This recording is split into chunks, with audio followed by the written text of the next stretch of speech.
Shalom. First and foremost, I want to give all honor, praise, and glory to Yahweh, Bahashem, Yahweh Shai. This is Quana Yala from the Angels of Yahweh in Chicago. And this is a quick hit, quick precept, quick little example, right? This is coming from the book Maroon Societies, Rebel Slave Communities in the Americas by Richard Price. Okay, it's a good book. You guys should check it out. It talks about it basically talks about the so-called West African slaves that were brought to America and that rebelled against the Spanish and the French and started their own communities, right? And you can see in this picture that they're actually living like kings, right? Decked out. They had the jewelry. They had the drip, They had the garments, right? So even at the bottom, we're still on top, right? So this is from page 51, right? And if you read in the brackets, let's read it. It says, in 1541, the growth in the number of rebel Indians and the increasing difficulty of finding them in their mountain hideouts led to the conclusion that the best way to fight them was to organize bands of free, loyal Indians who, for this purpose, would be even more efficient than the Spanish troops. The Indians serving in these bands received monthly salaries, right? So those two groups of Indians, right? Those the ones that rebelled and those the ones that went along with the program, right? And the ones that went along with the program, right, that were domesticated, what they called them, right? Domesticated Indians, they got them to basically be like a task force, like a police, and go and hunt their fellow brothers, right? That were in the mountains, hiding out in their villages, right? And when I saw that, the first thing I thought about was modern day ICE and Border Patrol, right? Let's read this AI overview. It says the majority of ICE and Border Patrol agents are minorities, specifically Latinos. In the Border Patrol, Latinos constitute more than 50% of the workforce. A 2020 study found that Latinx individuals choose to work in immigration enforcement for economic reasons, regardless of their ethnic identity or attitude towards immigrants, right? So these so-called free and loyal Indians served in bands, right, or task forces to hunt their fellow brother, regardless of their ethnic identity or their attitude towards those people.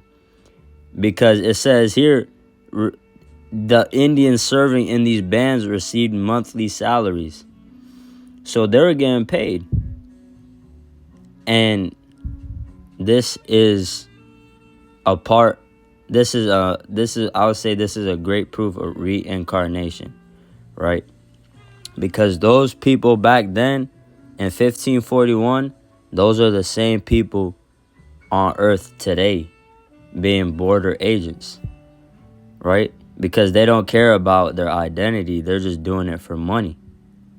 And I remember the first time I heard that most Border Patrol agents are Latinos, I was like, that doesn't make sense. Why would you get your own people caught up and arrest them, right?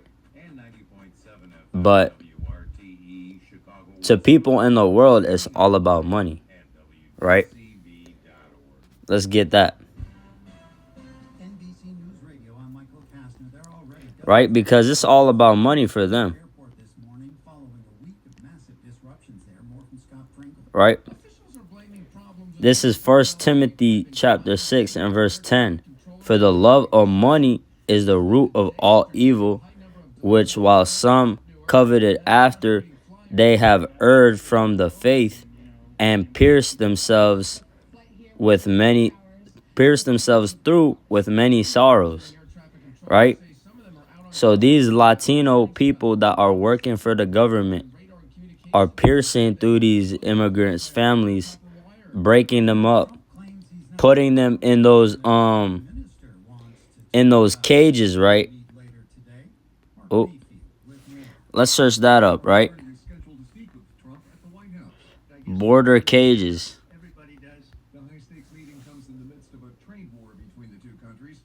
Right? Like how can you put your own people in a cage like an animal, bro? And then give them like tinfoil to sleep in. Right? They got them in a box. Right? And they're guarding it. Right? Which is crazy. How can you do that to your own people? But they don't they have a love for money, which is the root of all evil. Right? So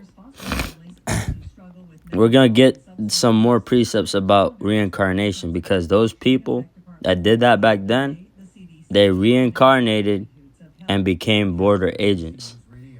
Right? This is Ecclesiastes. This is Ecclesiastes 1 and verse 9. The thing that hath been, it is that which shall be. So that already happened. 1541, that was 450 years ago. So it happened, it had been, now it shall be. And that which is done is that which shall be done. And there is no new thing under the sun. Is there anything whereof it may be said, see, this is new? It hath been already of old time, which was before us. Right? So that was before us. It's a history book. This is a history book. And it's telling us about the history of the Native Americans and how the Europeans used the Native Americans or Indians or Maroons against each other, right? The French, they use Indians against the British. The Spanish used Indians against the British and the French, right? And vice versa, right?